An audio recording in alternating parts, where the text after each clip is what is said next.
tema de la democracia A de ustedes manera no les directa escucho. y en la agenda principal que se debe manejar este tema en el proceso de transición y de la consolidación de la democracia.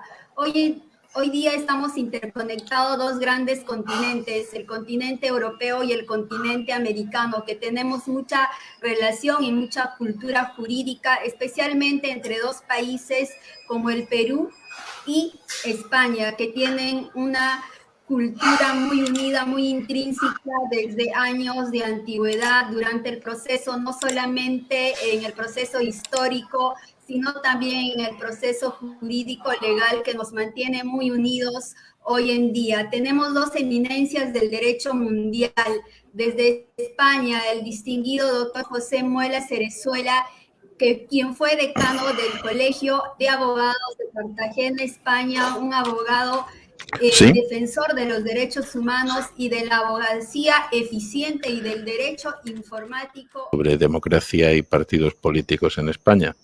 Bueno, como verán por mi edad, pues ya voy teniendo unos años, y el tener unos años pues también tiene alguna ventaja.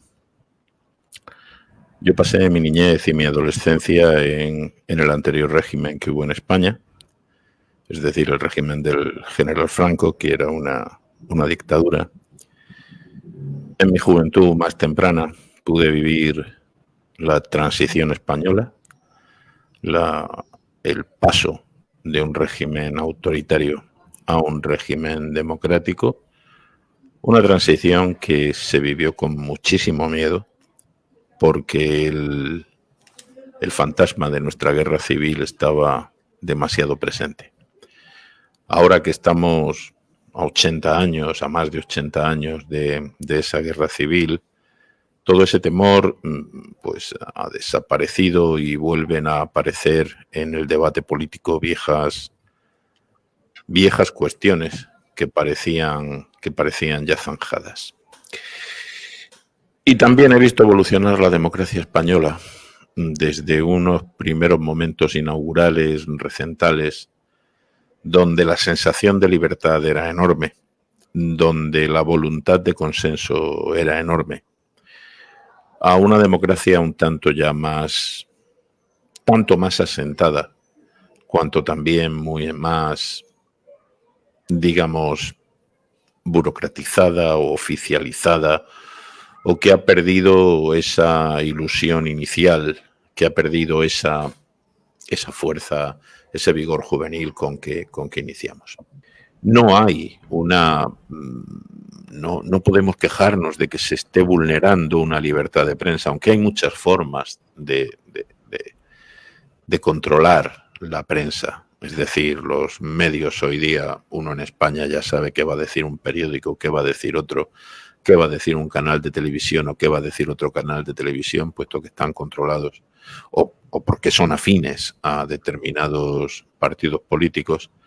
Pero afortunadamente las redes sociales han abierto espacios de debate y espacios de expresión que en muchos casos están acabando con medios de comunicación como la prensa escrita, que cada vez pues está su alcance más restringido, o incluso los canales de televisión, porque los canales de televisión se ven ciertamente, pero al final cada uno de nosotros pues tiene las personas de confianza. Y yo, si tuviera que empezar a creer lo que yo sé de Perú, lo sé porque leo a Flor y lo sé porque leo a otras personas que siguen a Flor. En realidad, mi ventana hacia Perú son los ojos y las manos de aquellas personas de Perú que me merecen confianza y a las que por eso sigo. Muchísimas gracias por las brillantes ideas y por los brillantes fundamentos de hecho y derecho que sin lugar a duda nos involucra mucho y nos mantienen vinculados con también nuestra cultura peruana. La cultura peruana y la cultura española están vinculadas históricamente desde hace 500 años atrás y tenemos una jurisprudencia casi parecida y las instituciones públicas también parecidas, y los temas de democracia, de partidos políticos, de Estado de Derecho son de real importancia. Hacíamos mención, ¿no?, que a mitad del siglo XX ya se cambia la concepción del Estado de Derecho por un Estado constitucional de derecho en aras de respaldar derechos fundamentales, como se hacía mención, el derecho a la libertad de expresión, bien entendida en el sentido de una comunicación directa para permitir la transparencia del gobierno, del poder ejecutivo, del poder legislativo, y también la correcta administración de justicia, y que no pueda ser politizada ninguna institución pública. Vamos a darle un tiempo al brillante doctor Mario Castillo Freire para que nos brinde los fundamentos de hecho y derecho sobre temas tan importantes como es la democracia, el Estado constitucional de derecho y la implicancia y la real importancia de los partidos políticos en temas tan trascendentales como en un Estado de derecho. Adelante, doctor Mario Castillo Freire. Flor, muchas gracias una vez más por la generosa invitación. Mi saludo tanto a ti como al doctor José Muela Cerezuela, que es una autoridad en varios ámbitos jurídicos en España. Y brevemente me voy a referir al tema del cual me has invitado. Me has invitado a hablar de democracia, Estado constitucional de derecho y partidos políticos. Mira, en realidad es posible que estos conceptos para otras tradiciones distintas a las de los países de los expositores aquí presentes sean distintos, pero para nuestra realidad los conceptos de democracia y Estado constitucional de derecho son inescindibles, están implicados uno con el otro. La Constitución debe ser, en algunos casos lo es y en otros casos solo es apariencia, debe ser o debe armar una estructura del Estado que garantice la participación popular, la pluralidad de poderes y la diversidad de partidos políticos. Es decir, si eso funciona realmente, me explico, si eso realmente existe y eso realmente se lleva adelante en la práctica, podremos hablar o podremos aproximarnos a la existencia de un Estado constitucional.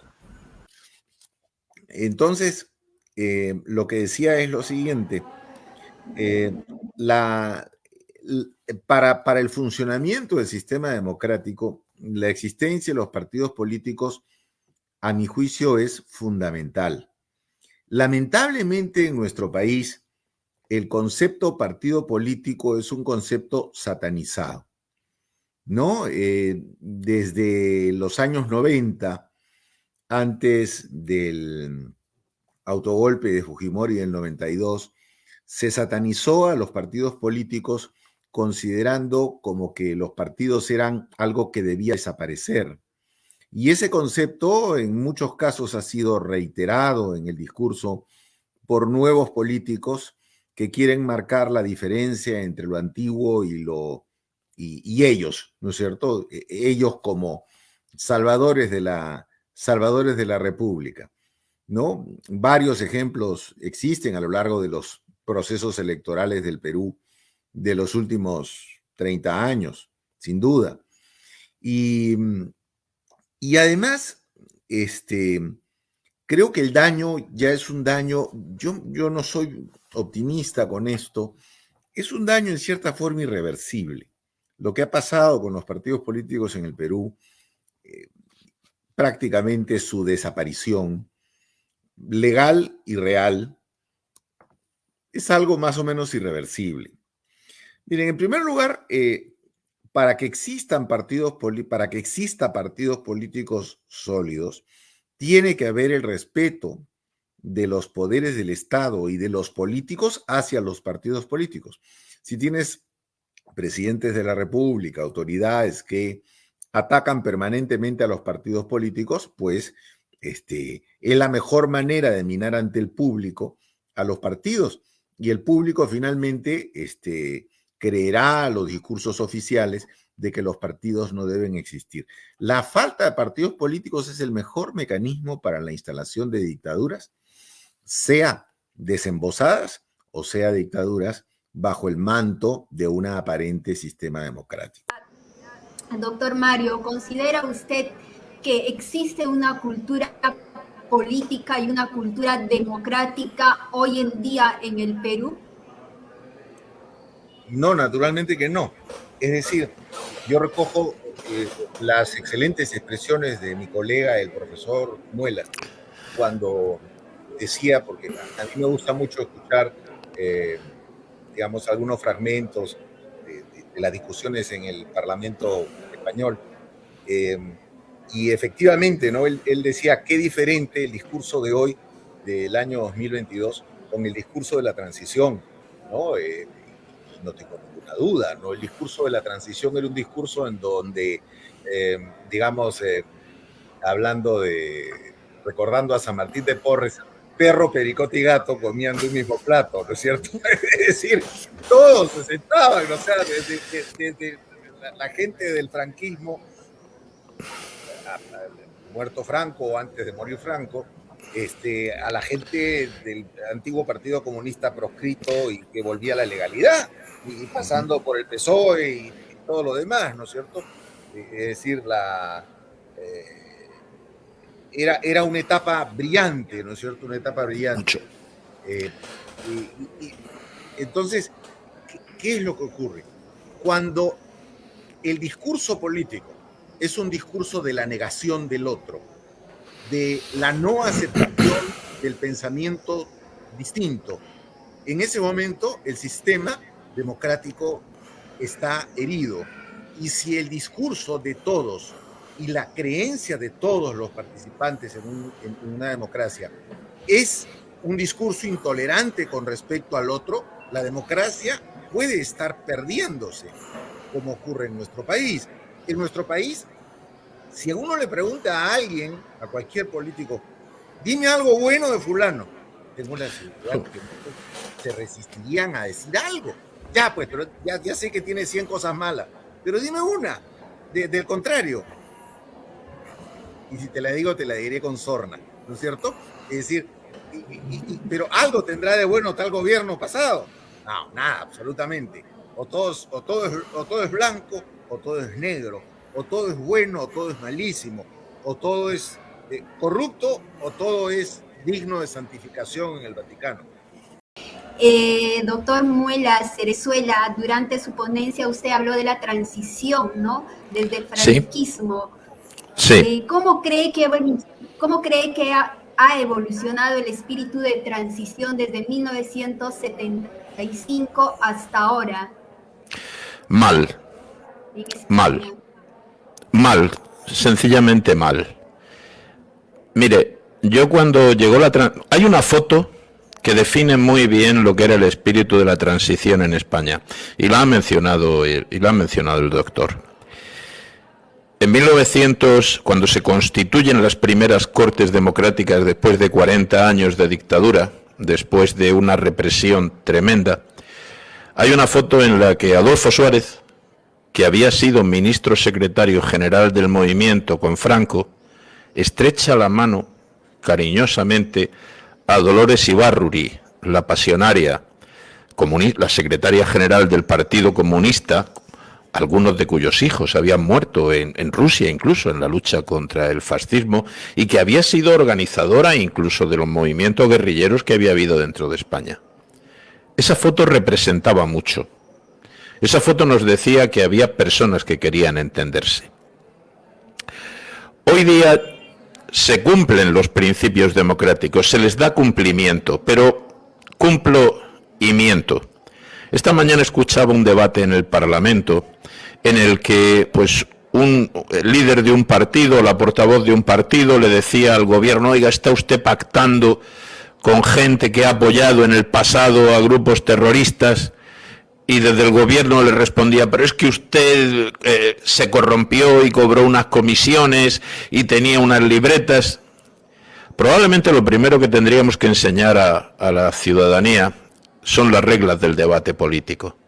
a desterrar el argumento ad hominem, a desterrar el y tú más, al saber que el debate no se orienta a aniquilar al adversario, que el debate, como en aquellos gloriosos años, lo que se orienta es a tratar de obtener un consenso, a tratar de obtener una solución para poder gobernar un país de una forma en la que todos queramos vivir en él y ninguno sintamos que estamos marginados por quienes ejercen el gobierno. Creo que hace falta cultura democrática, mucha cultura democrática.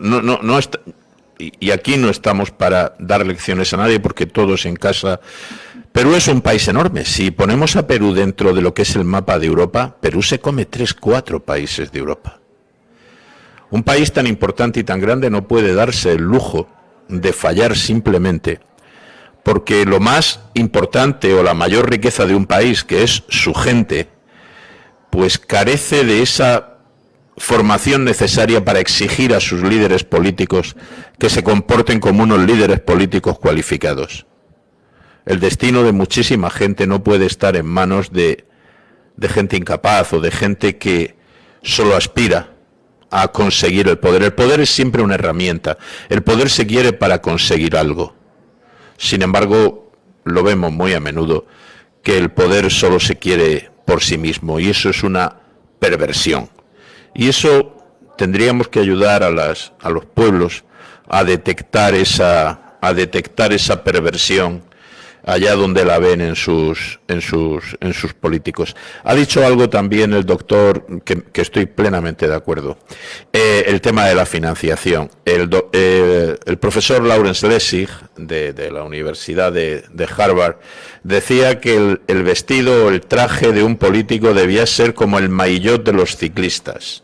Es decir, llevar todas las marcas y todas las empresas y todos los grupos de presión que les han financiado, para que nosotros simplemente viéndolos podamos saber quiénes son los que han pagado o los que han financiado su carrera hacia el poder. Hay muchísimo que hacer, la verdad.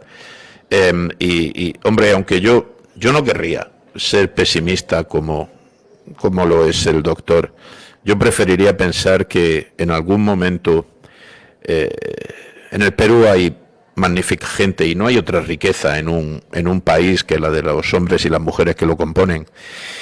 Y estos hombres y mujeres no pueden estar condenados para siempre a tener que soportar un sistema político inicuo. Les planteo la pregunta a los dos, que son dos eminencias del derecho, respetados mundialmente. ¿Cuál debe ser el papel del abogado en las sociedades hoy en día en cuanto a la defensa de la democracia y en cuanto a la cultura general?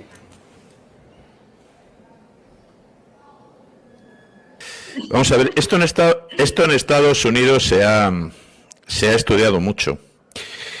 En un país sin leyes, en un país sin derecho, no hacen falta abogados. Pero en un país donde la abogacía no existe, lo primero que va a perecer también son los derechos. La abogacía tiene una función social que está muy por encima de ninguna función económica. Eso Calamandrei lo explicó muy bien. Y en Estados Unidos se ha estudiado claramente, se ha estudiado con profundidad la influencia que puede tener un determinado ejercicio profesional en cómo se configura la vida y las costumbres de la gente. Es decir, las sentencias de los jueces finalmente acaban formando parte del acervo cultural de las personas.